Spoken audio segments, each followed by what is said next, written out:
शुरू किया जाए बेटा। क्या चर्चा हो रही थी, टॉपिक बताएं। आ, समुद्री धाराओं की उत्पत्ति का कारण, और इसमें हम लोगों ने कई लिस्ट बनाया था। तो उसमें एक नाम है आपका पृथ्वी की दैनिक गति। क्लियर है? क्या क्या है बेटा, एक बार पढ़ के सुनाइए। पृथ्वी की दैनिक गति है, अस्थाई पवन है। ठीक है, बारी बारी से हम लोग चर्चा करेंगे। शुरुआत करिए। पहला हेडिंग बना लिया है बेटा? लिखें, पृथ्वी की दैनिक गति। पृथ्वी की दैनिक गति किधर से किधर बेटा?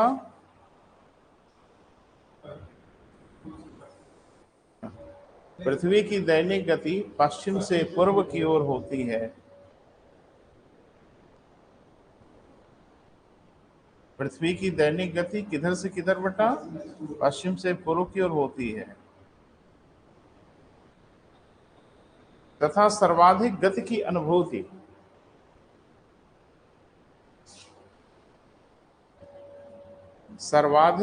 अनुभूति विषुवत रेखा पर होती है।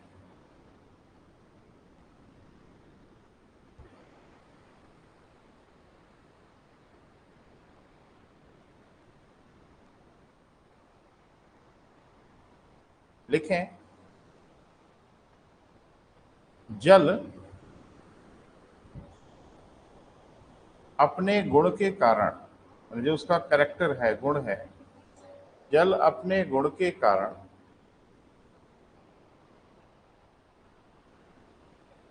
उतनी तेजी से नहीं घूम पाता। जल अपने गुण के कारण उतनी तेजी से नहीं घूम पाता जितनी तेजी से क्या बेटा? स्थल भाग। जितनी तेजी से स्थल भाग। ठीक है बेटा? इसलिए विषुवत रेखा के दोनों ओर, विषुवत रेखा माना इक्वेटर, इसलिए विषुवत रेखा की दोनों ओर सागर का जल स्थलों की तुलना में, ध्यान रखिएगा कंपैरेटिव वर्ड है, सागर का जल स्थलों की तुलना में पीछे जाता हुआ प्रतीत होता है।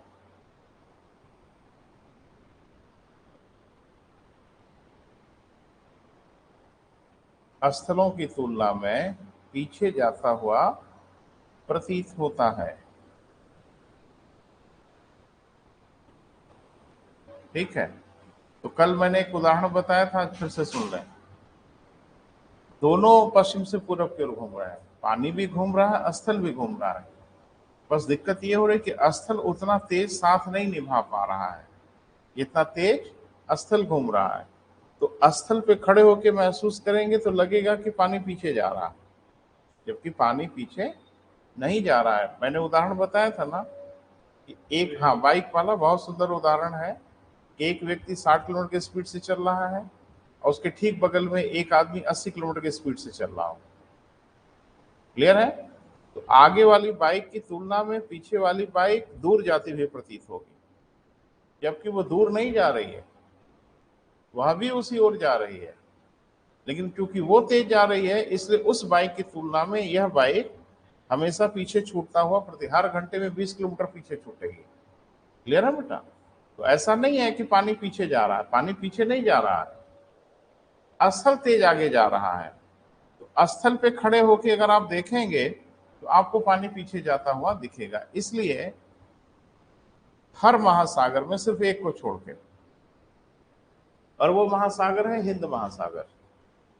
ठीक है बेटा? तो डायग्राम से देखो तो ज्यादा क्लियर होगा। जैसे ये पूरी पृथ्वी है ना बेटा, ये विषुवत रेखा है। अब इसमें स्थल भी है, सागर भी है, इधर अटलांटिक ओशियन है, इधर हिंद महासागर, इधर इधर प्रशांत महासागर है ना बेटा। इसमें एक बड़ी मजेदार बात देखने को मिलती है कि हर सागर में इस जगह पे एक समुद्री धारा आपको नजर आएगी हर जगह। लेकिन बड़ी मजेदार बात है, ठीक विषुवत रेखा पर नहीं, विषुवत रेखा से थोड़ा उत्तर की ओर। और आपको इधर भी एक समुद्री धारा दिखेगी। किधर बेटा? विषुवत रेखा से थोड़ा दक्षिण की ओर। मैंने बताया था कि सिर्फ यह जो स्थिति है ये हिंद महासागर में नहीं दिखती। क्यों नहीं दिखती? देख लो, ये विषुवत रेखा है, ये हिंद महासागर है। विषुवत रेखा के उत्तर की तरफ हिंद महासागर में इतना स्पेस ही नहीं है, इतनी जगह ही नहीं बचती कि उसकी अनुभूति हो जाए। क्लियर है बेटा? बाकी हर सागरों में ये ठीक ठाक नजर आती है। तो इसको हम लोग नाम देते हैं क्या बेटा? उत्तरी विषुवतीय धारा। हर सागर में आपको दिखेगी। क्लियर है? बस एक को छोड़ के, उसको बेटा हिंद महासागर। और क्यों ऐसा है? वो आंख से दिख रहा है, एकदम स्थलों से घिरा हुआ इलाका है, तो वहां इसका इम्पैक्ट ठीक से नहीं हो पाता। क्लियर है बेटा? और इधर विषुवतीय धारा, north equatorial current and south equatorial current. अब इसका इंपैक्ट क्या होता है? अब सागर जितना विशाल होगा, जल का परिमाण जितना अधिक होगा, इंपैक्ट उतना ही बढ़िया आपको दिखेगा। उसमें होता यह है कि अब जैसे देखो, अगर हम इसे सेक्शन बांट लें तो ये आपका पैसिफिक हो गया, ये पैसिफिक हो गया, ये हिंद हो गया, थोड़ा सा ये थोड़ा सा इलाका हिंद महासागर का नीचे की ओर है ना बेटा। अब इसमें गड़बड़ी क्या हो जाती है कि अटलांटिक महासागर के इस किनारे,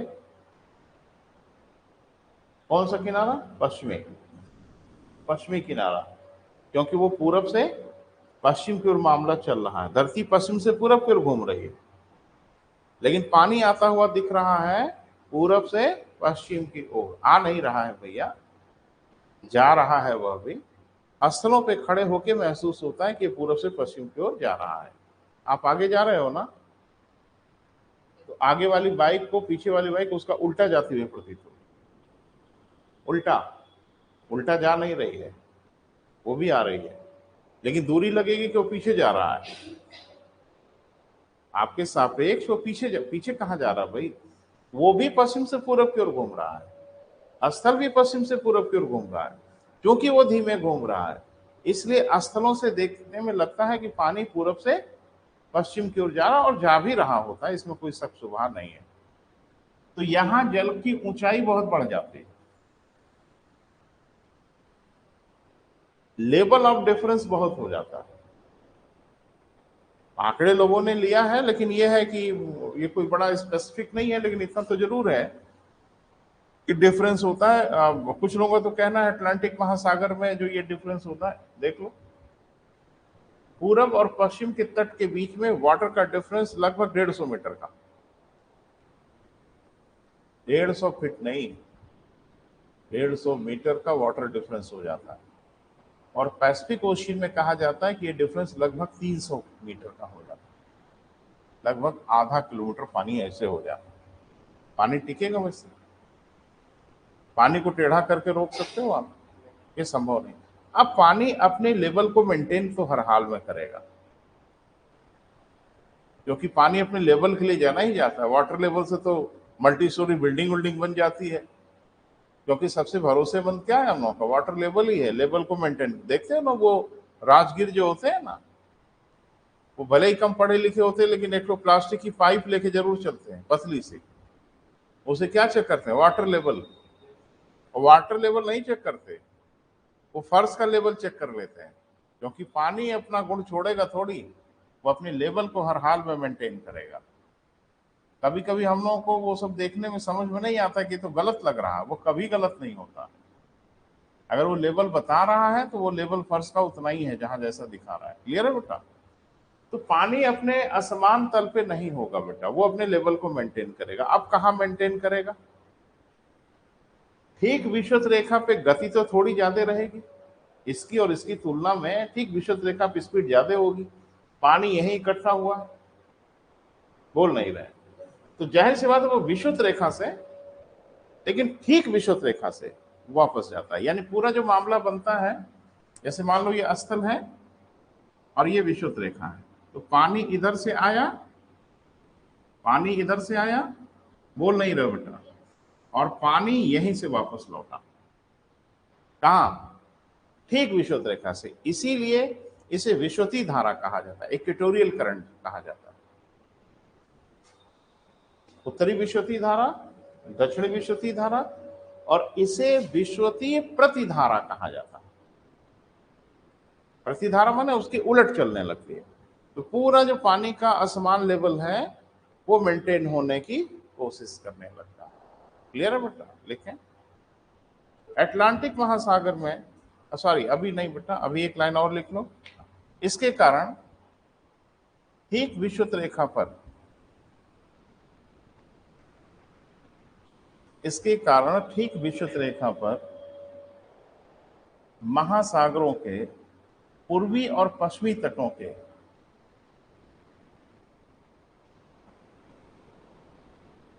महासागरों के किधर बेटा? पूर्वी और पश्चिमी तटों के जल के तल में अंतर आता है, डिफरेंस आता है।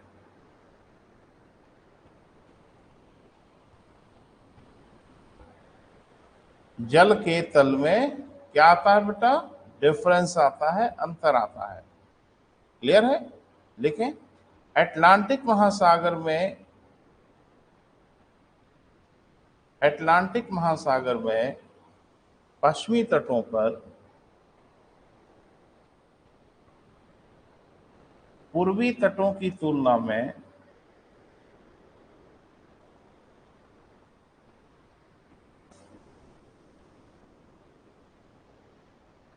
एक 150 मीटर तल का अंतर आता है। 150 मीटर तल का लेवल का डिफरेंस आता है। तो थोड़ा आंख से महसूस करिए, इधर देखिए, थोड़ा मैप सामने लाने दो। खराब तो हो गया है लेकिन काम चलाना ही पड़ेगा।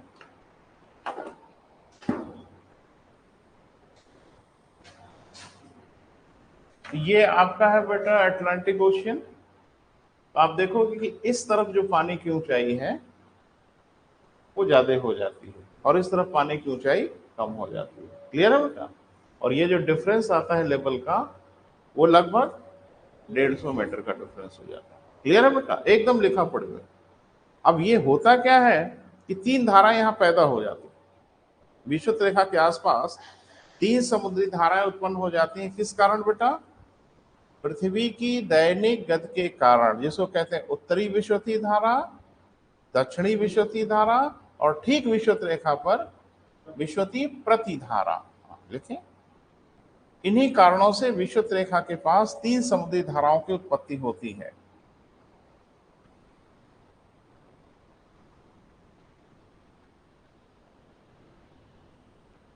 दिशा दिमाग में रखना है बेटा। तीन, मैं दिशा भी लिखाता भी हूं आपको, घबराइएगा मत। तीन समुद्री धाराओं की उत्पत्ति हो जाती है।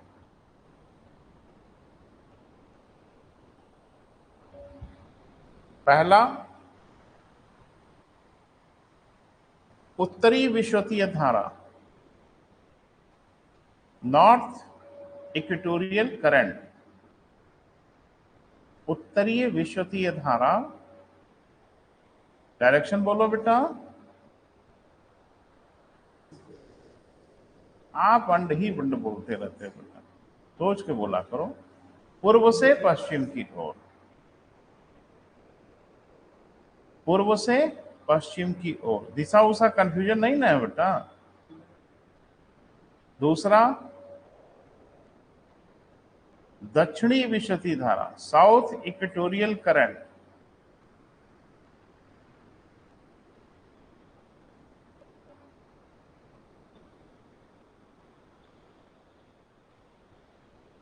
किधर से किधर? ये भी पूर्व से पश्चिम की ओर। तीसरा, विश्वतीय प्रतिधारा, यह साथ निभाता है थोड़ा। विश्वतीय प्रतिधारा, एंटी करंट कहते हैं, इक्वेटोरियल एंटी करंट। किधर से किधर? पश्चिम से पूर्व। क्लियर है बेटा? एक कमेंट लिख लीजिए तो ज्यादा अच्छा रहेगा। देखिए, उत्तरी विश्वतीय धारा हिंद महासागर में नहीं उत्पन्न होती।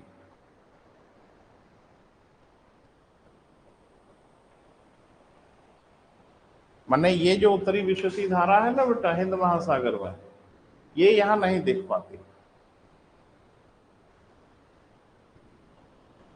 खाली लिखने पे जुटे हो भैया जी, ठीक है, लिख ही लो। ये विषुवत रेखा है, ये विषुवत रेखा है, ये विषुवत रेखा। तीन बड़े महासागर तो यहां दिख ही रहे हैं। अटलांटिक महासागर में तीनों धाराएं दिखती हैं, प्रशांत महासागर में तीनों धाराएं दिखती हैं, हिंद महासागर में उत्तर वाली नहीं दिखती, क्योंकि लगभग लगभग पेनिनसुला को टच करता। अरे 4 डिग्री तो हम लोग है ही ऑलरेडी। भारत का जो दक्षिणी है मुख्य भूमिका, वो 4 डिग्री तक तो है ही है।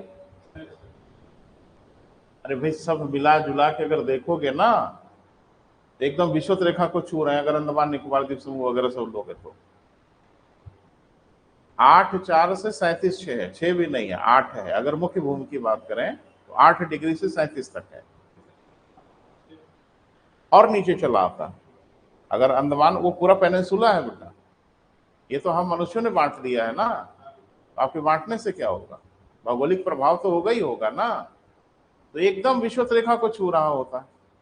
अब विषुवत रेखा को छू रहा होता तो यहाँ कहाँ धारा चलेगी भैया? इस इलाके में आप देख लो ना, सारे स्थलों से ढका हुआ इलाका है।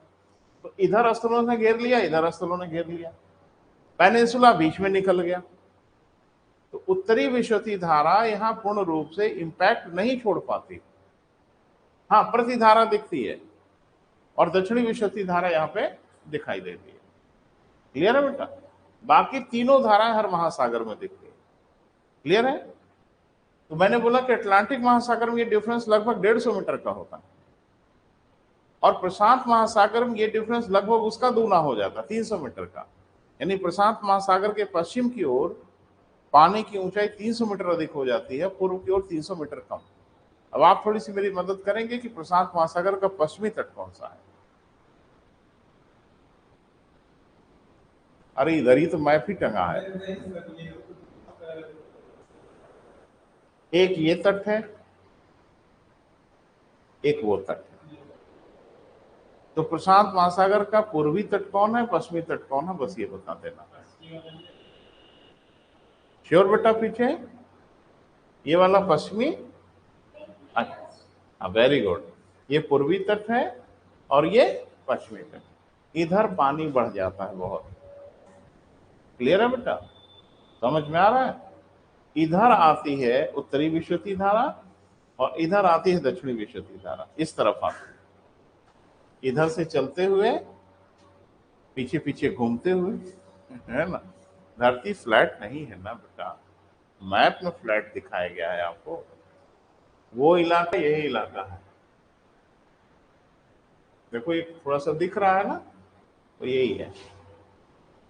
ऐसे फोल्ड करोगे तो वहीं जाके मिलेगा। लेकिन अटलांटिक, सॉरी, प्रशांत महासागर में जल के तल का अंतर लगभग 300 मीटर हो जाता है।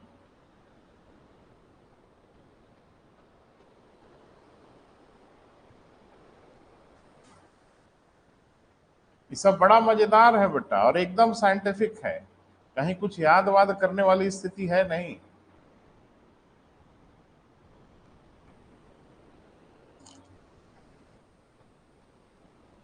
तो हलचल तो शुरू कर दिया किसी ने, सागर में गतिशीलता उत्पन्न करा दिया किसी ने। अब तो हर तरफ दोलन होगा, हर तरफ उसको मैनेज करने की कोशिश होगी। दूसरा क्या लिखा है आपने? हाँ, अस्थाई पवन जो चलते हैं उसमें आपने बहुत पहले ही लिखा है कि सागर के तल पे चलने वाले अस्थाई पवनों के कारण सागर के सतह का जल गतिशील हो जाता, चलायमान होता है। किस दिशा में? जिस दिशा में पवन जा रहा है वो थोड़ा सा उसको घसीटता है ना बेटा, सपोर्ट करता है।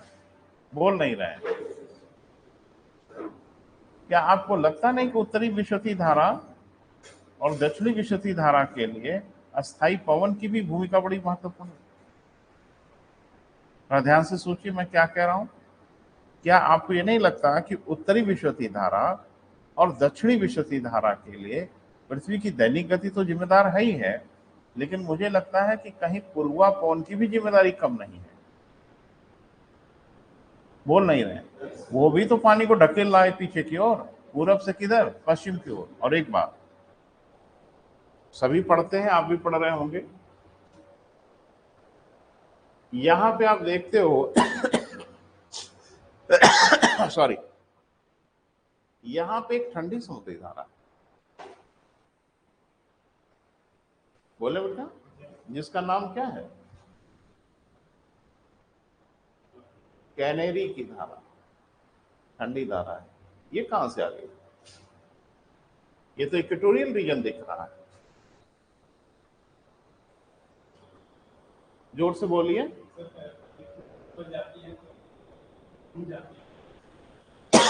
कौन घूम जाता? अच्छा एक बात तो अपने दिमाग में बैठा लो, आगे वो आएगा। विश्वत रेखा के इर्द गिर्द जो भी समुद्री धारा होगी वो गर्म होगी। क्यों होगी? मुझे लगता है आप समझ रहे हैं।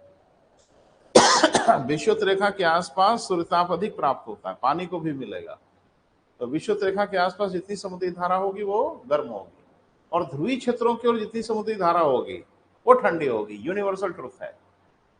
अरे इधर कोई ठंडी धारा गर्म होगी? ठंडी ही होगी। और इधर विश्वत रेखा के इर्द गिर्द जो समुद्री धारा होगी वो ठंडी काहे होगी भैया? वो गर्म होगी। लेकिन बड़ी मजेदार बात है कि कैनेरी की धारा ठंडी है। अरे कोई सापेक्षिक क्या है, लेकिन ठंडी धारा वहां कहां से आ गई? कहां से उत्पन्न हो गई? वहां का पानी नहीं गर्म होता? अरे वहां का भी पानी गर्म हो रहा होगा ना, लेकिन कैनेरी की धारा ठंडी है। और यहां बेंगुला की धारा, ये भी ठंडी है। बेंगुला की धारा और कैनेरी की धारा सब ठंडी धारा है। अब ये क्यों है? नहीं होना चाहिए वहां पे। और बड़ी मजेदार बात है, ये भी आप स्केच में दूंगा मंडे को, इधर भी गर्म धारा है, इधर भी गर्म धारा है, इधर भी गर्म धारा है। ये कहां से पैदा हो गई बीच में? कहीं से तो आई होगी ना, कहीं से नहीं आती, कहीं से नहीं आती, आती ही नहीं है। इसकी भी करामात पूर्वा पवन का ही है। वो करती क्या है कि ऊपर के सागर के गर्म पानी को खींच ले जाती। किधर? पश्चिम की ओर। तो इधर से और इधर से पानी खींचती है इस तरफ, ऊपर के गर्म जल को खींच के उधर लेके चली जाती है, और नीचे का ठंडा पानी सरफेस पे दिखाई देने लगता है। वो धारा कहीं नहीं आती वाती, उसका रास्ता ही नहीं। घर पे मैप देखिएगा जाके, अचानक वहां दिखती है, जबकि इसके दोनों तरफ गर्म धारा है। ध्रुवीय क्षेत्रों की ओर से अगर कोई समुद्री धारा आ रही होगी तो उसका ट्रैक दिखेगा कि आ रही है, वो ठंडी है। हर जगह दिखती है, यही नहीं दिखती, अचानक प्रकट हो जाती है धरातल पे। और प्रकट नहीं होती, सागर के नीचे का पानी ठंडा होता है, सरफेस का पानी सूर्यताप के कारण गर्म होता है, उस पानी को खींच लिया जाता है। जब वो पानी खींच लिया जाएगा तो डेफिनेटली नीचे का जो ठंडा पानी है वो सरफेस पे प्रकट हो जाएगा, और जब वो सरफेस पे प्रकट हो जाता है तो डेफिनेटली उसका टेम्परेचर कम होगा। क्लियर है बेटा? लिख लें। अब दूसरा वाला बेटा, अस्थाई पवनों के प्रभाव में, अस्थाई पवनों के प्रभाव में सागर के सतह का जल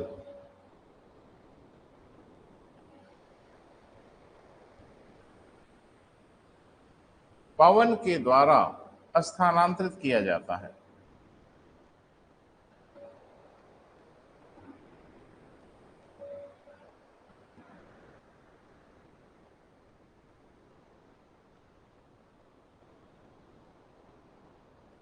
स्थानांतरित किया जाता है। ठीक है बेटा, यही कारण है कि अफ्रीका के पश्चिमी तटों के पास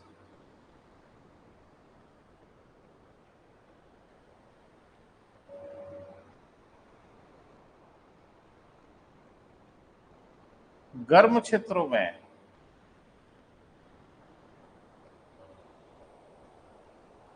ठंडी समुद्री धारा का प्रभाव उत्पन्न हो जाता है।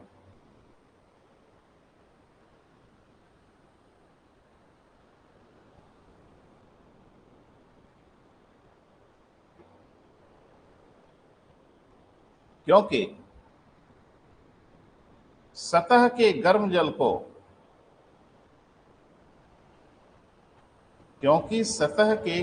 को पछुआ पवन पूर्वा पवन, वाणिज्य पवन,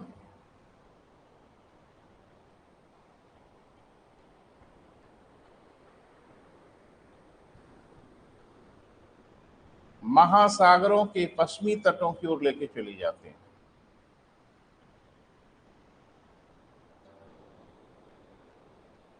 लिखिए मत बेटा, महसूस करिए, फील करिए क्या कहा जा रहा है। महासागरों के किधर बेटा? पश्चिमी तटों की ओर लेके चले जाते हैं। ठीक है, अब ध्यान से सुनो। जो महासागर का पूर्वी तट होगा वो स्थल का पश्चिमी तट होगा, जो महासागर का पश्चिमी तट होगा वो स्थल का पूर्वी तट होगा। समझ पा रहे हैं? मैंने क्या बोला? अफ्रीका के पश्चिमी तट। तो अफ्रीका के पश्चिमी तट का मतलब महासागरों के पूर्वी तट से पानी किधर चला जा रहा है? सागरों के पश्चिमी तट, यानी जो कंसर्निंग जो लैंड एरिया होगा उसका पूर्वी तट। देख लो, ये अफ्रीका का पश्चिमी तट है, अटलांटिक महासागर का ये पूर्वी तट है, ये अटलांटिक महासागर का पश्चिमी तट है, स्थलों का ये पूर्वी तट है। समझ पा रहे हैं? तो जिस भी भाषा में बोला जाएगा भाषा को समझना। अगर कहा जाए कि सागर का जल स्थलों के पश्चिमी तटों से स्थलों के पूर्वी तटों की ओर जाता है तो बात सही है। अगर ये कहा जाए कि सागरों के पूर्वी तटों से सागरों के पश्चिमी तटों की ओर जाता है, ये भी सही है। ये अफ्रीका का पश्चिमी तट है और ये अटलांटिक महासागर का पूर्वी तट है। ये अमेरिका का पूर्वी तट है, अटलांटिक महासागर का पश्चिमी तट। क्लियर है? क्योंकि यहां खड़े होके आपको नजर आएगा कि पूरब किधर है, पश्चिम किधर है। क्लियर है भैया? कुछ असमंजस दिख रहा है? चेहरे पे तो 12 बज रहे हैं। अगर असमंजस है तो पूछ लीजिएगा, नहीं तो परेशान हो जाएंगे। क्लियर है बेटा? जब स्थल का पूर्वी तट कहा जाए इसका मतलब है सागर का पश्चिमी तट। क्लियर है? तो दिख भी रहा है आंख से, कोई ऐसा नहीं है। क्लियर है बेटा? लिखें, अस्थायी पवनों के कारण ही अस्थायी पवनों के कारण ही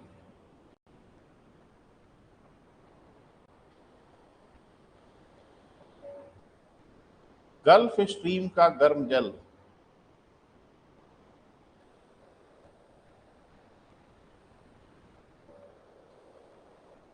कौन सा अस्थायी पवन है यहाँ पे? नहीं, हर जगह पूर्वा ही थोड़ा ही होगा, अब पछुआ है। अस्थायी पवन के कारण गल्फ स्ट्रीम का गर्म जल उत्तरी अटलांटिक प्रवाह के रूप में, नॉर्थ अटलांटिक ड्रिफ्ट के रूप में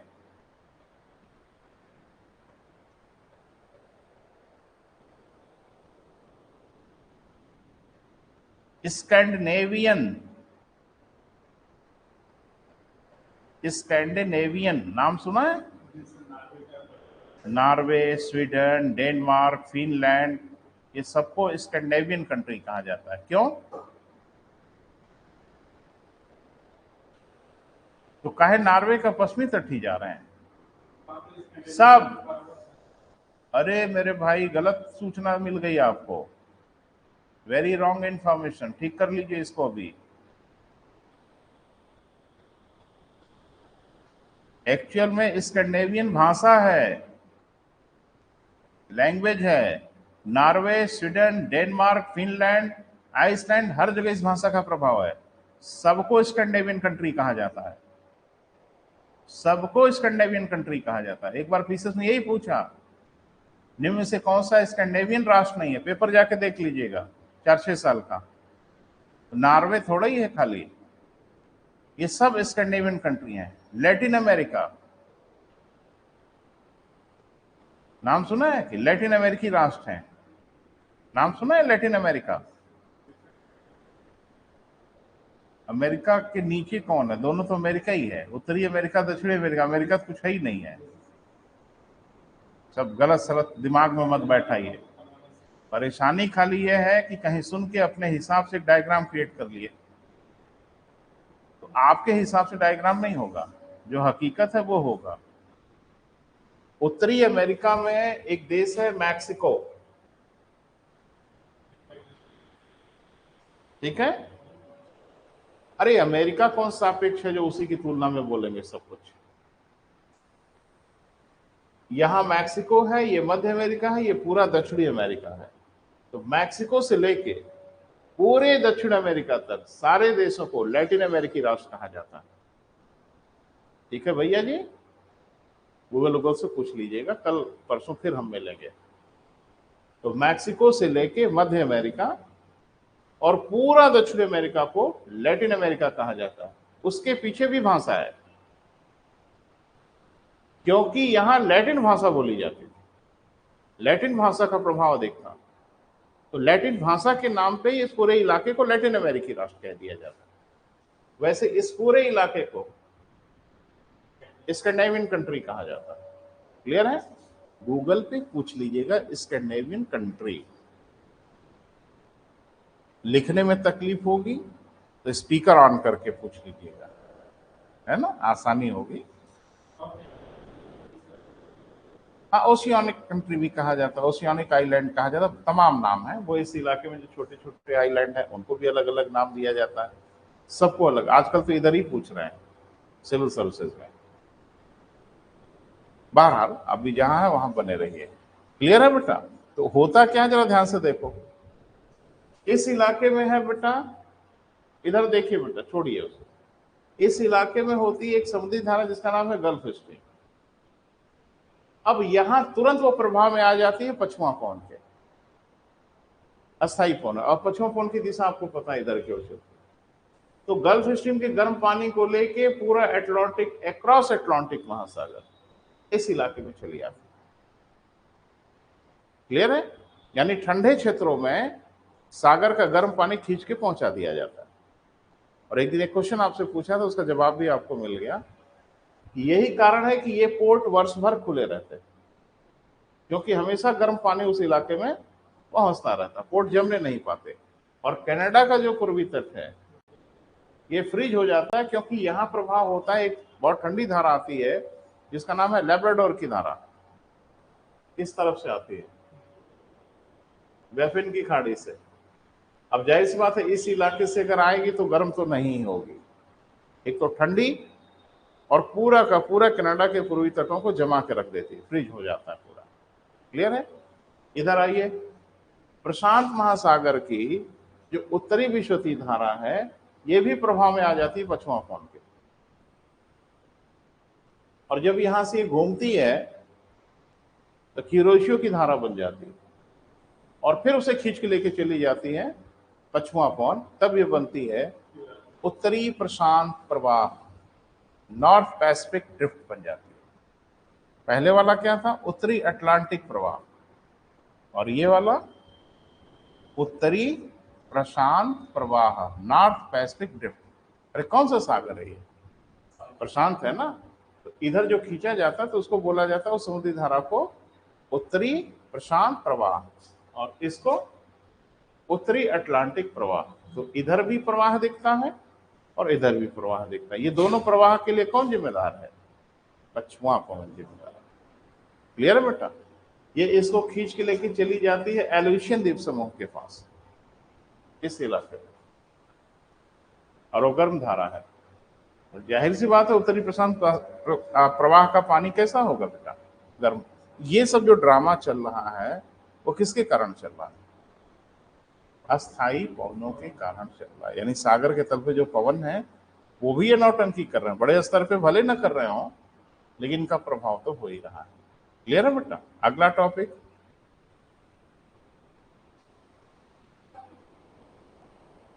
जोर से बोलिए बेटा। हेडिंग बनाइए।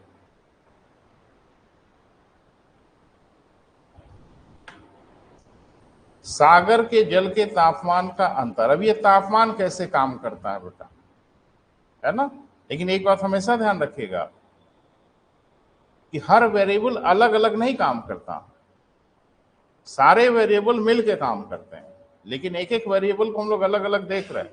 क्या पृथ्वी की दैनिक गति और अस्थायीपन उत्तरी विषुवतीय धारा के लिए जिम्मेदार नहीं है?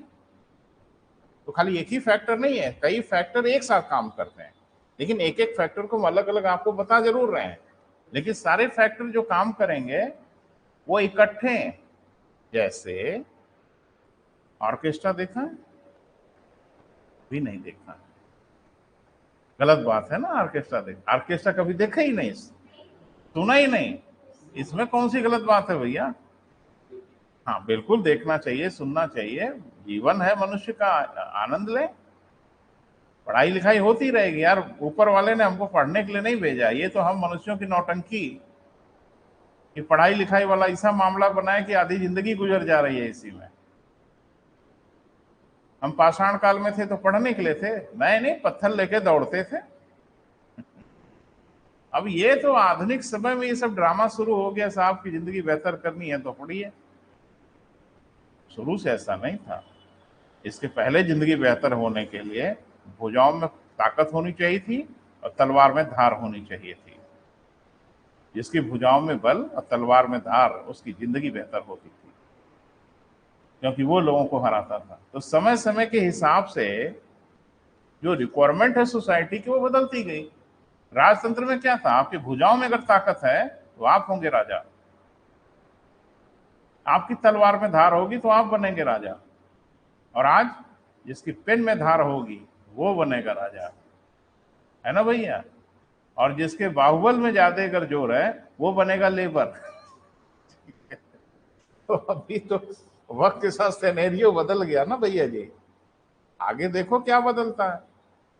तो समय के सापेक्ष हम लोगों ने चीजों को बदला है, आगे भी बदलाव होता रहेगा। यही तो मनुष्य, ये कौन बता दिया भाई कि एक सामान्य अध्ययन की परीक्षा दीजिए उसके बाद आप राजा बनने वाले हो?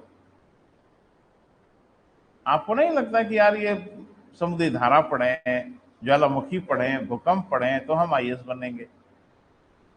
क्या जरूरत है समुद्री धारा की आईएएस बनने में?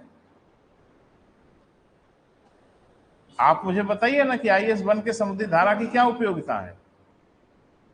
भूकंप पढ़ के, ज्वालामुखी पढ़ के आईएएस बनने में क्या उपयोग? अरे सुनो, अगर आपको उपयोगिता लग भी रही होगी तो पाली भाषा की कौन सी उपयोगिता है, और संस्कृत भाषा की कौन सी उपयोगिता है, अरबी भाषा की कौन सी उपयोगिता है? आप जरा बताएंगे। आप अरबी भाषा से आप आईएएस बन जाते हैं, क्या जरूरत है इसकी? तो चलो अरबी थोड़ी देर के लिए तो मान भी लेते हैं, पाली भाषा की कौन सी जरूरत है? किसके सामने बोलोगे और कौन समझने वाला है आपकी भाषा? नौटंकी नहीं तो क्या है ये? अरे उस विषय की परीक्षा लीजिए जिस विषय की थोड़ी रिलेवेंसी हो, प्रासंगिकता हो। लोक प्रशासन की परीक्षा ले, बात समझ में आती है। आपको नहीं लगता खिन्नता नहीं? तो मुझे तो बहुत होती है कि अंड बंड विषय आप काहे के लिए पूछते हो भाई? इन विषयों की प्रशासन में प्रासंगिकता क्या है? एक अधिकारी के रूप में काम करने के लिए हमारी जरूरत क्या है? संस्कृत भाषा से आप आईएएस हो रहे हो, जाके पूजा पाठ करोगे जिले में, हवन करोगे या यज्ञ करोगे? मंत्र पढ़ेंगे ना, पानी वानी छिड़केंगे। अब है प्रक्रिया चल रही है तो चल रही है। मुझे तो लगता है कि इससे बेहतर तो ये होता कि थोड़ा दौड़ और ही आयोजित करा ली जाती, कम से कम शारीरिक रूप से स्वस्थ लोग तो मिल जाते हैं। हाँ, दौड़ करा लेते कि भाई 5 किलोमीटर की दौड़ हो रही है और जो मैंने पहली से लेके 300 पोजीशन तक आएंगे वो सब आईएएस बना दिए जाएंगे। तो समय के साथ साथ बेटा सब सिनेरियो बदल रहा है। अभी ये सिनेरियो दिमाग वाली दौड़ चल रही है। संघ लोक सेवा आयोग के अध्यक्ष थे होता साहब, तो एक कमेटी बनाई गई जिसका नाम था होता। उन्होंने साफ साफ कहा था सारे विषय को हटाइए, तब फालतू है, कोई मतलब नहीं है। अंग्रेजों के जमाने की परिपाटी लेके ढोए जा रहे हो आप। उन नालायकों ने क्या कर दिया हमारे देश के साथ, आप उसी को लेके ढो रहे हो। मैकाले की संतान बने हैं आज तक हम। अरे 1854 में मैकाले के प्रतिवेदन सिविल सेवाओं का आधार है, काहे रहेगा भाई, क्यों रहेगा? मैकाले को क्लर्क बनाना था, सो क्लर्क बनाया उसने।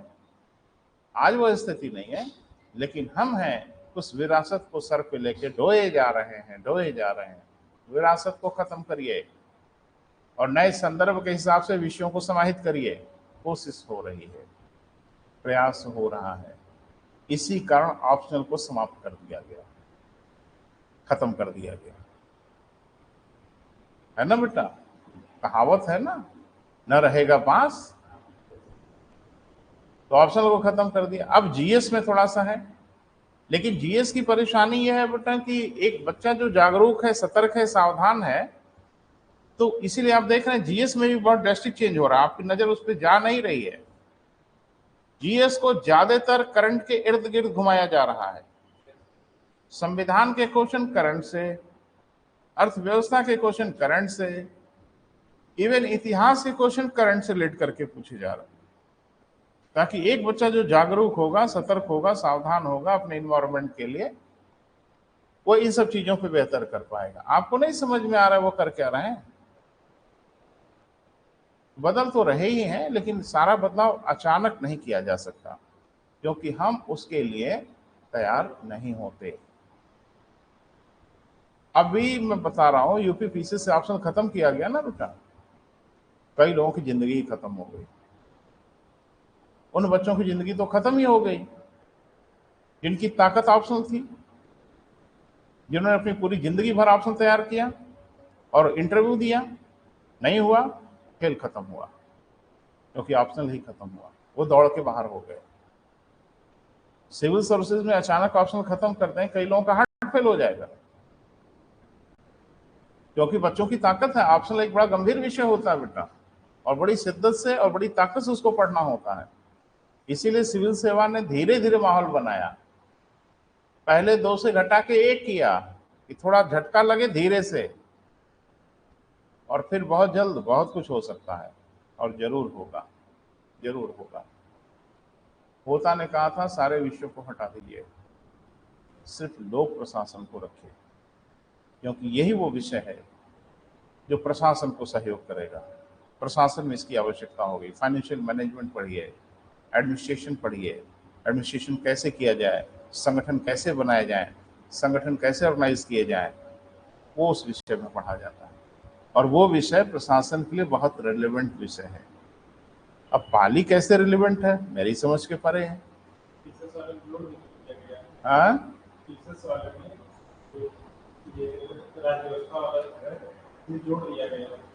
हाँ, हाँ, राज व्यवस्था एवं शासन जोड़ा ही है, और जोड़ा न जाए ना बेटा तो प्रशासन से कहाँ बचे हैं आप, कब बचे हैं? वो सिलेबस में नाम लें और चाहे नाम न लें, छोड़ेंगे आपको किसी हालत में नहीं। सीसैट में कम से कम 15 से 20 क्वेश्चन आप तब तक नहीं कर पाएंगे जब तक आप लोक प्रशासन न पढ़ लें। कहीं दिया है सिलेबस में सीसैट के कि लोक प्रशासन भी होगा? नहीं दिया है ना। चुपके से पूछते हैं, कम्युनिकेशन पूछेंगे, मोटिवेशन पूछेंगे, लीडरशिप पूछेंगे, डिसीजन मेकिंग पूछेंगे। ये किसका मामला है? अगर आप प्रशासन में निर्णय निर्माण पढ़ते हैं तो पढ़ना ही चाहिए, क्योंकि जिंदगी में हर क्षण हर पल हम निर्णय ही तो लेते हैं। मैं आपको पढ़ा रहा हूं हर क्षण हर पल मैं निर्णय ही तो ले रहा हूं कि कौन सा शब्द बोलना है, कैसे बोलना है, कब बोलना है, ये भी एक डिसीजन है। सड़क पे आप चलते हैं, हर क्षण हर पल आप निर्णय ही तो लेते हैं कि थोड़ा बाएं हट के चलना है, थोड़ा दाहिने हट के चलना है, गाड़ी बाएं घुमानी है, ये क्या है? डिसीजन ही है। तो पूरी जिंदगी हम लोगों की निर्णय ही है, हर क्षण हर पल। और लोक प्रशासन कहता है किसी का करेंगे पोस्टमार्टम। आखिर हम जिंदगी में निर्णय कैसे लेते हैं? आप भी निर्णय लेते हो, हम भी निर्णय लेते हैं, हर कोई निर्णय लेता है। आखिर निर्णय लिए कैसे जाते हैं, डिसीजन कैसे लिए जाते हैं? और फिर किसी ने समझा दिया कि निर्णय लेना कैसे चाहिए। अगर आप उसका गहन अध्ययन कर लें, आप एक बेहतरीन डिसीजन मेकर होंगे, यानी हर परिस्थिति में एक शानदार निर्णय लेंगे। ये तो रिलेवेंट विषय है ना बेटा, ये तो प्रासंगिक विषय है ना। कम्युनिकेशन अगर आप पढ़ेंगे तो आप बेहतर कम्युनिकेटर होंगे। एक बच्चे ने कहा इसीलिए आप बेहतर कम्युनिकेटर है। ना ना भैया, पढ़ के कोई बेहतर कम्युनिकेटर हुआ नहीं है। सिद्धांत पढ़ के आप बेहतर कम्युनिकेटर नहीं हो सकते। अगर हो सकते तो ट्रेनिंग देके, प्रशिक्षण देके एक दूसरा महात्मा गांधी बनाया जा सकता था। बना के दिखाइए। ट्रेनिंग देके, प्रशिक्षण देके आप किसी को दूसरा मोदी नहीं बना सकते, बना ही नहीं सकते। तो ट्रेनिंग से थोड़ा बहुत तो किया जा सकता है। मैं कह तो रहा हूं ना, किसी बालक को आप लेके ट्रेनिंग देके महात्मा गांधी बना के दिखाइए, प्रशिक्षण देके। बना लेंगे, सवाल ही नहीं उठता। तो कहने का मेरा ये मतलब बेटा कि सारे विषयों की अपनी अपनी प्रासंगिकता है, लेकिन कंपटीशन में अब सब पूछा जा रहा है तो पढ़ेंगे। जिस दिन हटा देंगे नहीं पढ़ेंगे। उनका एथिक्स पढ़िए, पढ़ रहे हैं। कल को बोलेंगे ज्योतिष शास्त्र पढ़िए, पढ़ेंगे। फिर आपको राशि उसी याद करवाएंगे, है ना, कुंडली उंडली देखना बताएंगे। नहीं है तो नहीं पढ़ेंगे, उनका मन। चलिए अगला बेटा, समुद्री धाराओं का क्या बेटा? सागर के जल का ताप, यही ना बेटा? अब थोड़ा सा समझिए, थोड़ा साइंस का इशू है, यहां थोड़ा साइंस इन्वॉल्व होगा। आपने फिजिक्स में कभी पढ़ा होगा उष्मीय प्रसार, थर्मल एक्सपेंशन। क्या पढ़ा है इसमें? कि जब भी किसी पदार्थ को उष्मा दी जाती है, आयतन भी बढ़ता है, एरिया भी बढ़ता है। तीन प्रकार से होता है ना बेटा, लीनियर, सुपरफिशियल और वॉल्यूम एक्सपेंशन। तीन तरह का विस्तार होता है ना। यानी जब हम किसी चीज को गर्म करते हैं तो मोटा मोटा आप कह सकते हो कि उसके आयतन में वृद्धि हो जाती है। पानी के आयतन में वृद्धि नहीं होगी। जब हम पानी को गर्म करेंगे, पानी थोड़ा बवाल है, उधर मत जाइए, लेकिन ओवरऑल 4 डिग्री के बाद तो सलीकेदार हो जाता है ना। बदमाशी तो 4 डिग्री के नीचे करता है, लेकिन 4 डिग्री के ऊपर पानी फिर बड़ा तमीज से पेश आता है, बदतमीजी नहीं करता। 4 डिग्री के नीचे उसकी बदतमीजी शुरू हो जाती है, उल्टा पुल्टा रुख दिखाने लगता है। लेकिन मैं 4 डिग्री के ऊपर की बात कर रहा हूं, तब तो पानी नॉर्मल फीचर दिखाएगा। उसका टेम्परेचर अगर 10 डिग्री हुआ तो उसका आयतन बढ़ जाएगा, 12 डिग्री हुआ आयतन और बढ़ जाएगा। बोल नहीं रहे, आयतन बढ़ेगा तो ज्यादा जगह घेरेगा। सागर में बड़े परिमाण में पानी है, छोटा मोटा पानी नहीं है। और सागर के जल का तापमान जब बढ़ता है तो पानी का आयतन बढ़ता है, पानी फूल जाता है, पानी उठ जाता है। और जहाँ का पानी ठंडा होता है वो भारी हो जाता है, उसकी डेंसिटी बढ़ जाती है, वो कम जगह घेरने लगता है, वो सिंक होने लगता है। यहाँ पानी ऊपर हो गया, वहाँ पानी नीचे हो गया, और पानी अब बहेगा किधर से किधर? नीचे से ऊपर की ओर, है ना? नहीं, पानी हमेशा ऊंचाई से नीचे की ओर बहेगा। यानी गर्म क्षेत्रों से समुद्री धाराओं को जाना होगा किधर? ठंडे इलाकों की ओर। हाँ, अपवाद बीच में कई और हैं। मैंने कहा था ना, खाली एक ही आधार पे सारी चीजें नहीं होंगी। क्लियर है बेटा? लिख लें। गर्म क्षेत्रों में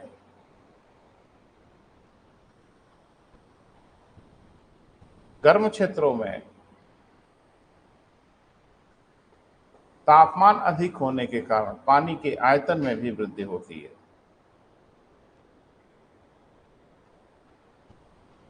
जल के आयतन में भी क्या होती है बेटा, वृद्धि होती है। क्लियर है? जिससे इसका तल ऊपर हो जाता है।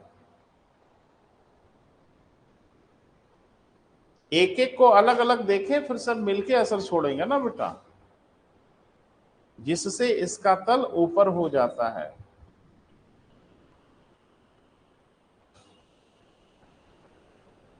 ठीक है बेटा, अस्पष्ट है? विषुवतीय क्षेत्रों में ताप अधिक होने के कारण जल के तल की ऊंचाई अधिक हो जाती है।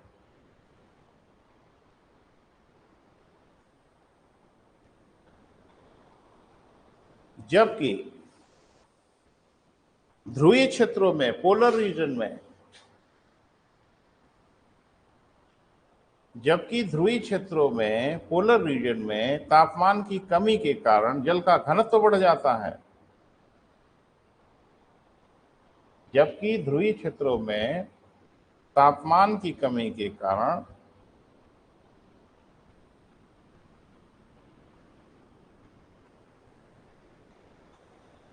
जल का घनत्व बढ़ जाता है, जिससे वो कम स्थान घेरने लगता है।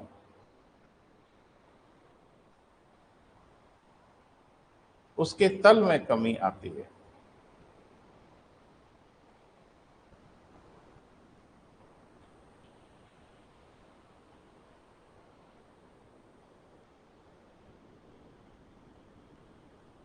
ठीक है बेटा,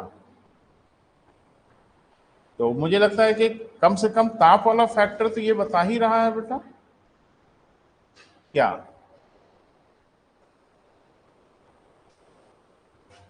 ताप वाला फैक्टर ये बता रहा है कि विषुवतीय क्षेत्रों से ऊपर से पानी ध्रुवीय क्षेत्रों की ओर जाएगा।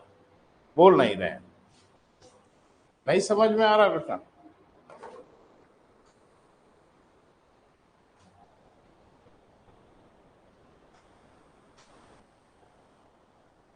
जबकि मैंने कहा कि सिर्फ एक ही फैक्टर के आधार पे सारा निर्णय नहीं लेना है ना बेटा, लेकिन एक एक फैक्टर को समझना जरूर है। तो अगर आप देखेंगे तो इसके आसपास का पानी क्या हो रहा है, गर्म हो रहा है, और इसके आसपास का पानी क्या हो रहा है, ठंडा हो रहा है। ठंडा होके वो नीचे जाएगा, ये गर्म होके ऊपर आ रहा है, तो ये पानी जाने की कोशिश करेगा ऊपर से कहां, ध्रुवों की ओर, हाँ या ना? और ध्रुवों का पानी ठंडा होके आएगा नीचे की ओर, और वो नीचे नीचे आएगा इस तरफ। बोल नहीं रहे? अगर इसका पानी इधर चला गया तो यहाँ पानी की आपूर्ति चाहिए ना, तो नीचे नीचे वो जल की आपूर्ति इन क्षेत्रों की ओर हो जाती है। क्लियर है बेटा? लेकिन मैंने कहा ना कि और भी फैक्टर हैं जो इसको प्रभावित करेंगे। अब किस पे कौन डोमिनेट कर जाता है ये देखना पड़ेगा। लेकिन अगर स्वतंत्र रूप से खाली आप इस चर की बात करें तो एक बात समझ में आ रही है कि हमेशा समुद्री धाराओं को विषुवतीय क्षेत्रों से ध्रुवों की ओर चलना चाहिए, हाँ या ना? और ध्रुवीय क्षेत्रों का पानी नीचे नीचे विषुवतीय क्षेत्रों की ओर आना चाहिए, और ऐसा ही होता है। कुछ अपवादों को छोड़ दें। क्लियर है बेटा? लेकिन मैंने आपसे कहा ना बेटा कि एक पे दूसरा भारी होने लगता है कभी कभी, यानी एक वेरिएबल पे कोई दूसरा वेरिएबल ज्यादा इफेक्टिव होने लगता है। उसकी चर्चा हम करेंगे जब सबको एक साथ में लाएंगे। अगला, तो मोटा मोटा क्या रुझान मिला बेटा कि ताप का फैक्टर ये निर्धारित करता है कि सतह पे समुद्री धाराओं का जो प्रभाव दिखना चाहिए वो विषुवत रेखा से समुद्री धाराएं ध्रुवों की ओर जाएं। अब घूमते जाएं ना घूमते जाएं बात की बात है, घूमना तो पड़ेगा ही, क्योंकि कोरियोलिस साहब अभी विद्यमान हैं। सीधे नहीं जाएंगे, घूम के जाएंगे, जाएंगे जरूर। क्लियर है बेटा? अगला फैक्टर बोलो बेटा, आज निपटा लिया जाए।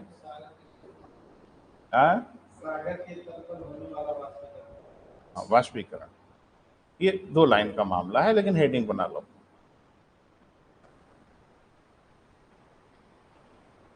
अब देखिए बेटा, यही मामला उलट पुलट हो रहा है ना।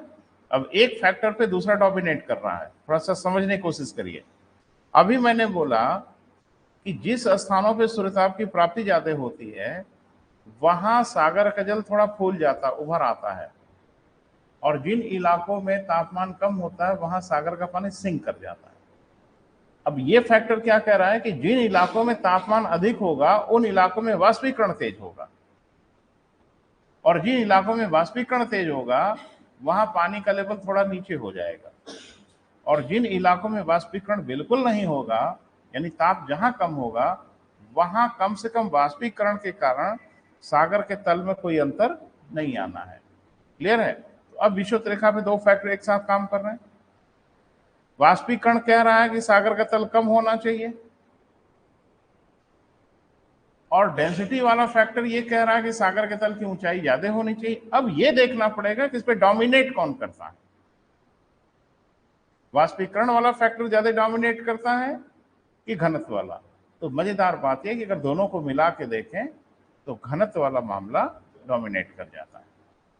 लेकिन ताप वाला फैक्टर क्या कह रहा है वाष्पीकरण के संदर्भ में, वो तो समझ में आ रहा है कि जिस इलाके में ताप अधिक होगा उस इलाके में वाष्पीकरण अधिक होगा, और जहां वाष्पीकरण होगा डेफिनेटली वाटर का लेवल वहां पे थोड़ा सा रिड्यूस होना चाहिए।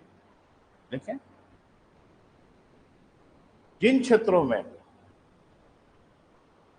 यही सब भैया जी समझाना पड़ेगा किसको,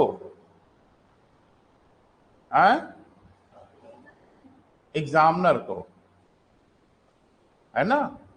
तो जब एग्जामिनर को आप समझाएंगे तो बताइएगा कि बेवजह एग्जामिनर बन गए, आता जाता कुछ नहीं, हम ही को समझाना पड़ रहा है ना। तो फिर बहुत बढ़िया नंबर देगा आपको अगर ये सब लिखा। तो वो सब समझता है, बस आपसे सुनना चाहता है कि आपको समझ में आया कि नहीं। क्लियर है बेटा? देखें, जिन क्षेत्रों में सूर्यताप की प्राप्ति अधिक होती है उन क्षेत्रों में वाष्पीकरण भी अधिक होता है।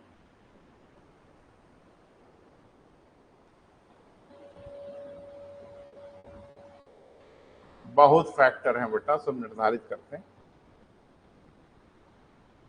वाष्पीकरण अधिक होगा तथा सागर का तल नीचे होगा। अब बाकी क्या होगा आप समझ रहे हैं, वो लिखने की आवश्यकता नहीं।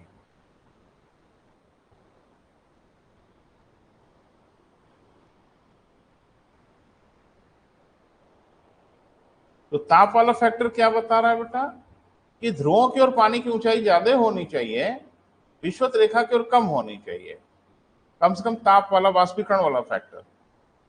लेकिन घनत्व वाला फैक्टर थोड़ा भारी पड़ जाता है इस पर, तो मामला इसी के पक्ष में रहता है। क्लियर है? हाँ, अगर वाष्पीकरण नहीं होता तो विषुवतीय क्षेत्रों में जल की ऊंचाई थोड़ा और ज्यादा होती, लेकिन वाष्पीकरण के कारण ये थोड़ा न्यूट्रलाइज होता है। क्लियर है? आगे लिखो अगला।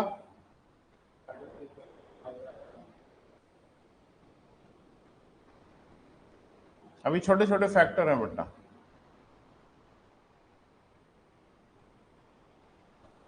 अब रुकिए भैया जी, थोड़ा सा सोचिए और थोड़ा सा समझिए।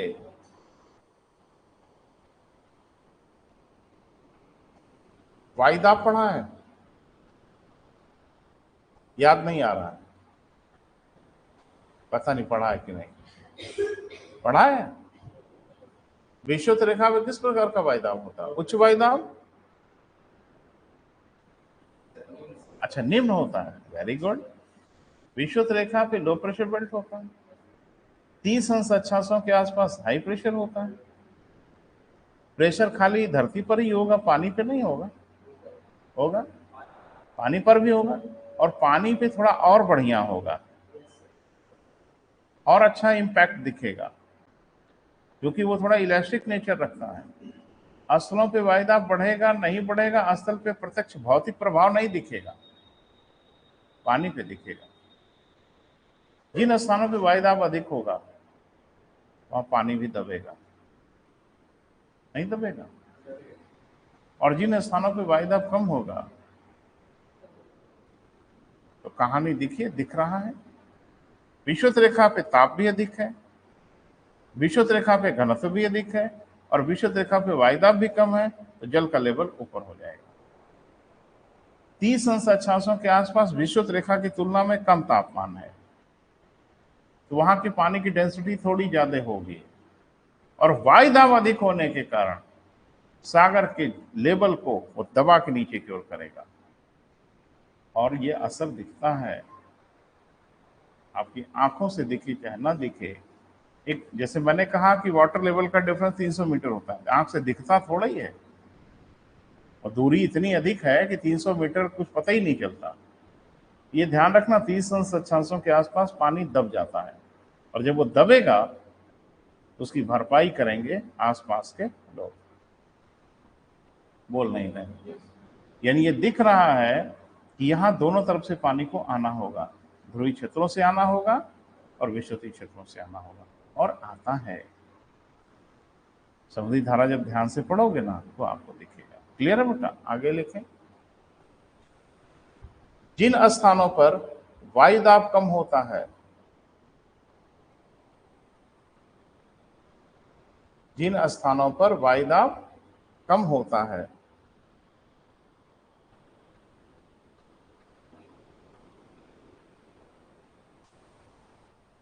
वहां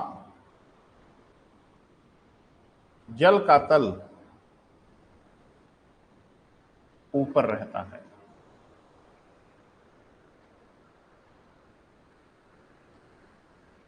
जिन स्थानों पे वायुदाब अधिक होता है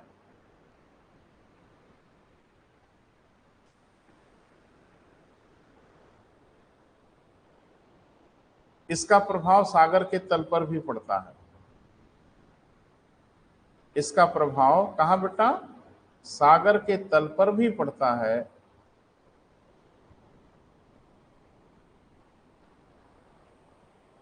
ठीक है बेटा? जो अधिक वायुदाब के कारण नीचे हो जाता है। अब पानी किधर से किधर बहेगा ये बार बार हम आपको नहीं लिखाएंगे।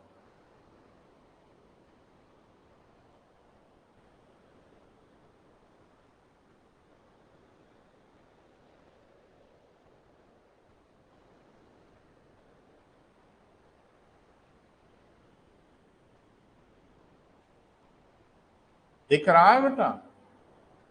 अगला,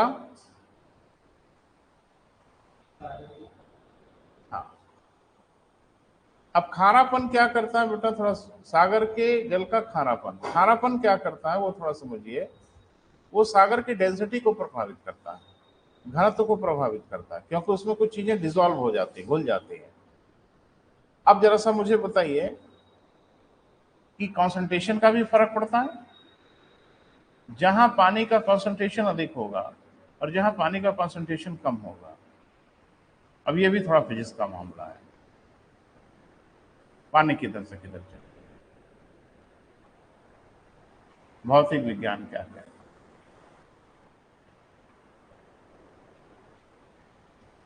चलिए हम आपको एक प्रैक्टिकल बताएं। एक बर्तन लेते हैं, आरओ लगा है घर में?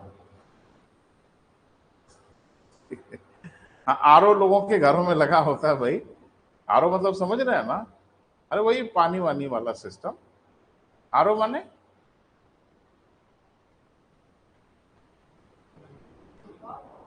है? हाँ जी जी जी। अब बताते तो हैं कि मेरे घर में आरओ लगा है, हम आरओ का पानी पीते हैं, आरओ का पानी पी पी के रो रहे हैं। तो ये क्या है RO? What is this? Reverse osmosis. ठीक है, रिवर्स ऑस्मोसिस को शार्ट में हम लोग आरओ कहेंगे, लेकिन अब की बार जाके कहिएगा रिवर्स ऑस्मोसिस वाला पानी दीजिए। घर वाले भाग न खड़े हो, घर छोड़ के तुम अपना नाम बदल दो। हाँ, वो शार्ट में वही बोलते हैं, अदरवाइज तो ऑस्मोसिस और रिवर्स ऑस्मोसिस ये थोड़ा फिजिक्स का मामला है, तो समझा जाए। बोल नहीं रहे।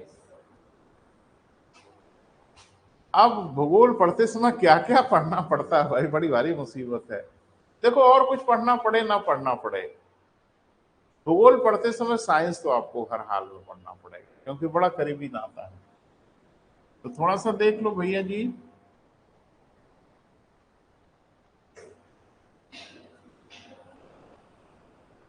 इतना बढ़िया सिस्टम आपके घर में लगा हुआ है और फुल फॉर्म भी नहीं बता पाए, है ना।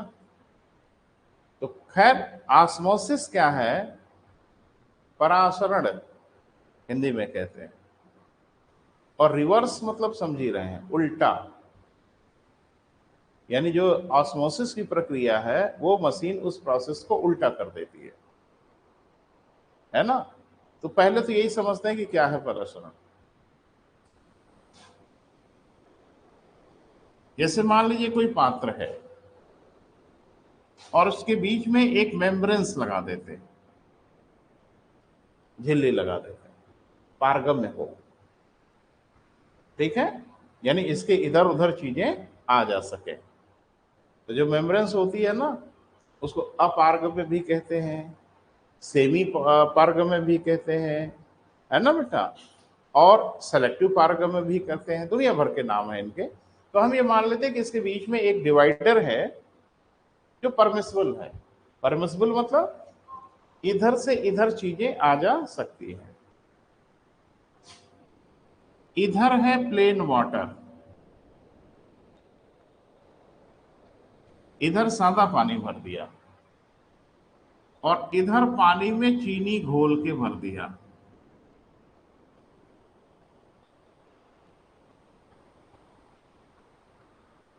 ठीक है, इस तरफ क्या है बेटा? प्लेन वाटर है, और इधर चीनी या नमक घुला हुआ पानी है।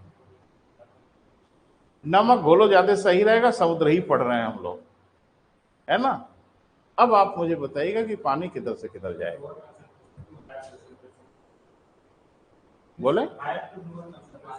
अंड पंड मत बोलिए बेटा, आप खुद ही कंफ्यूज रहते हो तो हमेशा उसको सुधारते रहते हो। पानी इधर से इधर की ओर जाएगा, ये प्रोसेस कहलाता है ऑस्मोसिस। ठीक है, अब क्या होगा? यानी इसे कंसंट्रेशन को घटाने की कोशिश करेगा, अपने कंसंट्रेशन पे लाने की कोशिश करेगा। अब इसी प्रक्रिया को उल्टा कर दिया जाए। क्या आपके पास कोई ऐसी ऐसी प्रक्रिया है कि पानी चीनी के घोल में से खाली पानी निकले, चीनी वहीं छूट जाए?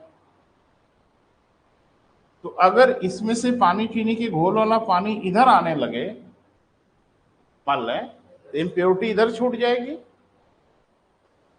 और प्योर वाटर इधर आएगा। आरओ आपका यही करता है, यानी वो सिर्फ अशुद्ध जल, अशुद्ध का मतलब इम्प्योर वाटर को छांट के प्योर वाटर को एक जगह इकट्ठा करने लगता है। ये प्रक्रिया उलट करने लगता है। अब सागर में आप बताइए, जहां पे सैलिनिटी कम होगी, जहां पे खारापन कम होगा, और जहां पे खारापन ज्यादा होगा, तो जाहिर सी बात है कम खारेपन से पानी चल पड़ेगा उधर जिधर खारापन अधिक होगा। क्लियर है? अब इसके लिए समझना पड़ेगा कि सागर में खारापन कहाँ ज्यादा होता है और कहाँ कम होता है। तो ये ध्यान रखिएगा कि विषुवत रेखा के आसपास खारापन ज्यादा होता है और ध्रुवों के आसपास खारापन कम होता है। अब ये कैसे प्रभावित करेगा वो आप समझ पा रहे हैं तो लिख लें, बस एक लाइन में कंक्लूड करो बेटा। सागर के जल का खारापन, देखो बेटा, सागर के जल का खारापन एक समान नहीं होता। खारापन माने सैलिनिटी बेटा, एक समान नहीं होता, जो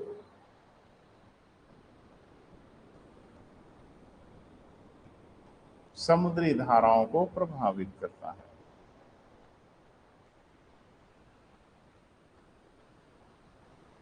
अगला बेटा, जो समुद्री धाराओं को क्या करता है बेटा? प्रभावित करता है। अगला बोलिए बेटा। हाँ, बनावट, स्वरूप लिख लें। धरातल का भौगोलिक स्वरूप, एक बार फिर मैप लाना पड़ेगा भाई।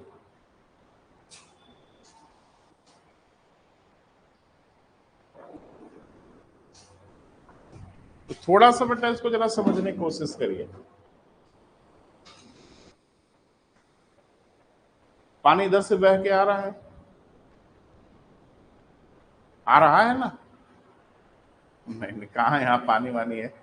लेकिन एक चीज बताइए कि पानी अगर इधर से बह के आ रहा है और यहीं दीवार खड़ी कर दें, पानी बह पाएगा? नहीं बह पाएगा। तो पानी के प्रवाह को किसने बाधित किया? भौगोलिक बनावट ने प्रभावित किया। या दीवार खड़ी कर दे तो हम लोग भी बनावट प्रभावित किया। लेकिन एक चीज बताइए, पानी उधर से बह के आ रहा है और ये एक टेढ़ी सी दीवार बना दे, तो पानी को उधर जाना था ना, लेकिन पानी अब उधर जाएगा। क्यों? अवरोध अब उसको उधर डाइवर्ट करेगा। बोल नहीं रहे हैं। तो कभी कभी जो भौगोलिक बनावट होती है ना बेटा, ये समुद्री धाराओं को जन्म देने लगती है। वहां दूसरी भौगोलिक अगर संरचना होती तो दूसरी प्रकार की धाराएं उत्पन्न हो जाती। ये बहुत बड़ा कारण होता है बेटा भौगोलिक बनावट। थोड़ा सा मैं समझाने का प्रयास कर रहा हूं, समझने की कोशिश करिए। यहां पे एक समुद्री धारा है जिसका नाम है उत्तरी विश्वती धारा, हाँ या ना? और यहां पे एक समुद्री धारा है जिसका नाम है दक्षिणी विश्वती धारा। प्रति धारा को थोड़ा किनारे करिए। उत्तरी विश्वती धारा जब आती है दक्षिण अमेरिका के तटों के पास, तो आप देख रहे हैं एक बड़ा खूबसूरत सा रैंप बना हुआ है। एक बच्चे ने कहा तो ऊपर जा रहा है। ऊपर नहीं जा रहा है मित्र, यहां कोई ऊपर नीचे नहीं है। बस ऐसे समझो कि ये उधर की ओर जा रहा है, ऑन दैट डायरेक्शन। वो ऊपर नहीं है। कई बार आपको बताएं कि यहां कोई ऊपर नीचे नहीं है। ये मैप ऐसे नहीं है भैया जी, ऐसे है। अब ऊपर दिख रहा है, वो उधर दिख रहा है।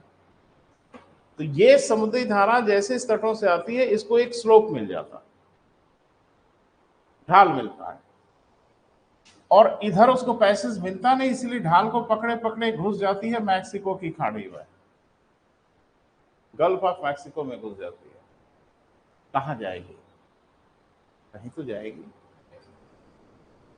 दक्षिणी विश्वती धारा अगर देखें तो ये ब्राजील का एक एरिया है जिसको कहते हैं केप सॉरॉक। वो एक केप है, नुकीला सा हिस्सा है।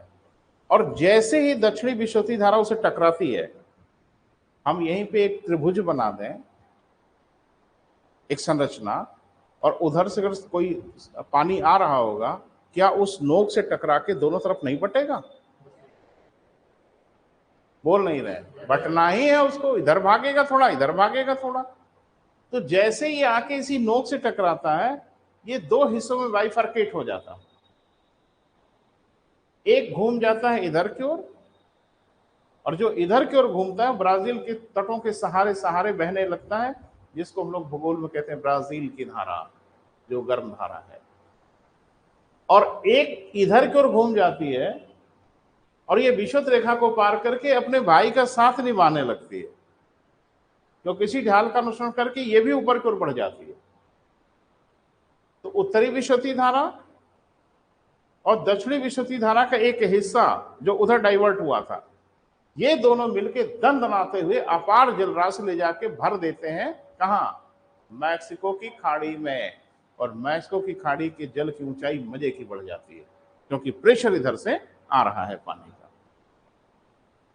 मैक्सिको की खाड़ी को देखोगे, घर पे जाके देखना मैप को खोल के, ये इंग्लिश के सी लेटर जैसा है, ठीक है?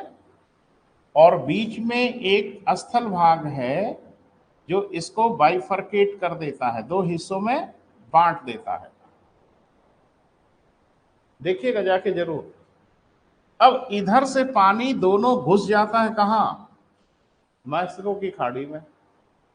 पानी का लेवल बढ़ गया, इधर से फ्लो निरंतर हो रहा है। अरे एक दिन की घटना नहीं है, वो हमेशा पानी जा रहा है उसमें। अब ये पानी कहां जाएगा, आप मुझे बताइए। डेफिनेटली वो पानी इधर से निकल के इधर भागेगा, भागेगा नहीं तो कहां जाएगा? तो ये जो सारी नौटंकी हो रही है, इस नौटंकी के पीछे कौन जिम्मेदार है? भौगोलिक बनावट जिम्मेदार है।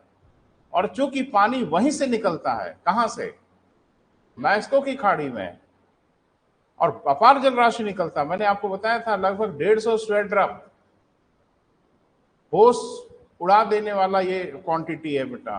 पूरी धरती की सारी नदियों का पानी मिला के एक स्वेट ड्रॉप है, और अकेले गल्फ स्ट्रीम से जो पानी हाहाकार मचा के निकलता है वो लगभग 150 स्वेट ड्रॉप के बराबर होता है। और चूंकि ये निकलता है गल्फ ऑफ मैक्सिको से, इसलिए इसको नाम देते हैं गल्फ स्ट्रीम। कहां से निकलता है, गल्फ से निकलता है, इसलिए इसको नाम देते हैं हम लोग गल्फ स्ट्रीम। तो कुछ क्लियर हो रहा है बेटा? यानी स्थलों की भौगोलिक बनावट, अब डिटेल में हम लिखाएंगे नहीं बेटा, संभव नहीं है। तो इतना तो दिमाग में आ ही रहा है कि पानी अगर आ रहा है और वहां एक कर्व मिल गया तो डेफिनेटली पानी कर्व से गुजर जाएगा। एक त्रिभुज मिल गया तो त्रिभुज से टकरा के दोनों तरफ बट जाएगा। दीवार मिल जाएगी, रुक जाएगा वही। बोल नहीं रहे। असली खेल खेलता है ब्राजील का केप सौ रॉक, जो दक्षिणी विशुद्धि धारा को ही उत्तर की ओर भेज देता है, और दक्षिणी विशुद्धि धारा का पानी और उत्तरी विशुद्धि धारा का पानी, ये दोनों घुस जाते हैं सीधे कहां, गल्फ ऑफ मैक्सिको, मैक्सिको की खाड़ी में घुस जाते हैं, और वो फिर हाहाकार मचाते हैं सबकी, पूछिए मत। पूरा सागर ही उथल पुथल कर डालते हैं। मैक्सिको की जो धारा है उसको हम लोग कहते हैं ना कि स्ट्रीम है, स्ट्रीम महाधारा है वो, और इस पूरे भूगोल में तो एक ही महाधारा है, बाकी तो कोई दूसरी महाधारा भी नहीं है, स्ट्रीम भी है। और एक विशाल जल राशि इसी के तटों के सहारे सहारे चल पड़ती है ना। क्योंकि यहाँ फ्लोरिडा है, इसलिए जब गल्फ स्ट्रीम फ्लोरिडा के तटों को छूते हुए निकलती है तब इसको फ्लोरिडा की धारा कहते हैं, है ना बेटा। और जब ये गिरते पड़ते यहां तक पहुंचती है, अरे भाई इस जगह तक आती है ना बेटा, बोले यहां से स्थल खत्म हो जाता। देख लो, सर्कस देखा है तुमने बचपन में? अब इधर कौन देखता है, कहां मौका है। बचपन में कोई सर्कस वर्कस देखा है? बड़े सीधे साधे रहे हो भाई, है ना। सर्कस लग जाए तो नाक पे दम कर दो माँ बाप के। भालू देखना है, शेर देखना है, हाथी देखना है ना। तो उसमें अब हमें तो याद है बचपन में, आपने देखा नहीं देखा आई डोंट नो, कि आपने देखा उसमें जीप जंप कराते थे, बाइक वाइक कुदाते थे। आपने कभी देखा वो कैसे कुदाते थे? एक इस तरह से रैंप बना रखा था, और इधर से फुल स्पीड से आते थे। अब ये रास्ता तो खत्म, रैंप है ना, तो पूरा थोड़ी बना है, आधा इधर और ऐसे बना होता था, जैसे आधा इधर और आधा इधर। तो अब पूरी स्पीड से यहां लाता था, रास्ता तो खत्म, लेकिन स्पीड अब उसको जंप करा देती थी, और यहां से कूद के इसी पे आके गिरता था, और यहां स्लोप मिल जाता था, उतर जाता। ये प्राकृतिक रैंप है। गल्फ स्ट्रीम को कहा जाता है चलो जोर से, और जब ये पूरी स्पीड से चलती है और यहां आती है तो मालूम चला कि रैंप खत्म, अब ये खुद ही उड़ के इधर चली जाती है। और जब उड़ के उधर जाने लगती है तो पछुआपन इनको और पीछे से ढकेल देता है कि चलो चलो हम भी तो उधर ही चल रहे हैं। तो पूरे पानी की गल्फ स्ट्रीम को खींच के लेके चले जाते। तो एक लाइन बेटा लिख लो, स्थलों की भौगोलिक बनावट समुद्री धाराओं के प्रवाह को स्पष्ट रूप से प्रभावित करती है।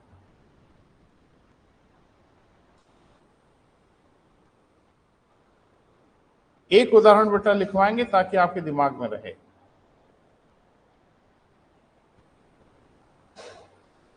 क्लियर है बेटा? लिखें, दक्षिणी अटलांटिक की विशुद्धि धारा, दक्षिणी अटलांटिक की विशुद्धि धारा ब्राजील के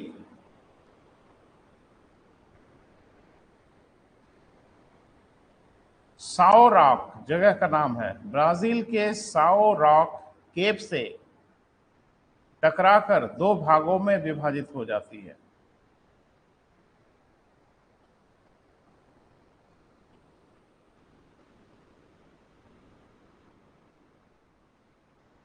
दो भागों में विभाजित होती है, जो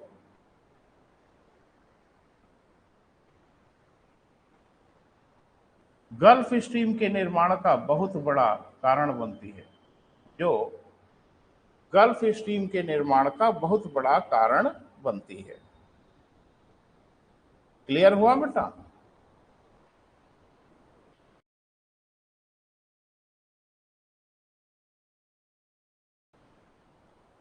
जो गल्फ स्ट्रीम के निर्माण का बहुत बड़ा